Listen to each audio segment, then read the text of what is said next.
దానివల్ల సరుకు రవాణాకి అంతా ఇక్కడికి వచ్చేసేది రైళ్ళు. మేము ఇక్కడి నుంచి ఇతర ఊళ్ళకి అమ్మేవాళ్ళం సరుకులు, అంటే మా షాపుల్లో. అది హైదరాబాద్కి ఇక్కడి నుంచి వెళ్ళేది, విజయవాడ నుంచి, ఒరిస్సాకి ఇక్కడి నుంచి వెళ్ళేది, తమిళనాడుకి కూడా ఇక్కడి నుంచి వెళ్ళేది, జంక్షన్ పాయింట్ కావడం వల్ల. ఇప్పుడు అట్లాంటి 10 జంక్షన్లు తయారు చేస్తున్నాడు ఇతను.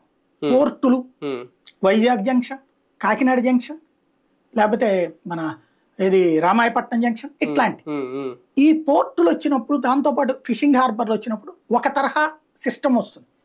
కాకపోతే ఇది వెంటనే అవుతుందా? అమరావతి అంత ఆలస్యం కాదు ఇది, అది తేడా. ఇవి పోర్టులు సెట్ అయిపోతే వాటి ఆధారంగా మ్యానుఫ్యాక్చరింగ్ సెక్టార్ డెవలప్ అవుతుంది. మీకు గుజరాత్లో ఐటీ వాళ్ళు కాదు, గుజరాత్ డెవలప్మెంట్ అంతా industrial and commercial Gujarat development. మనకి ఇక్కడ రెండూ కలవబోతుంది. ఇక్కడ వైజాగ్ ఒక హైదరాబాద్ బెంగళూరు తరహా డెవలప్మెంట్, రెండవది ఇది కలగలిస్తే అద్భుతం. ఈ తరహా విజన్ చంద్రబాబులో ఉంటే దేవుడే.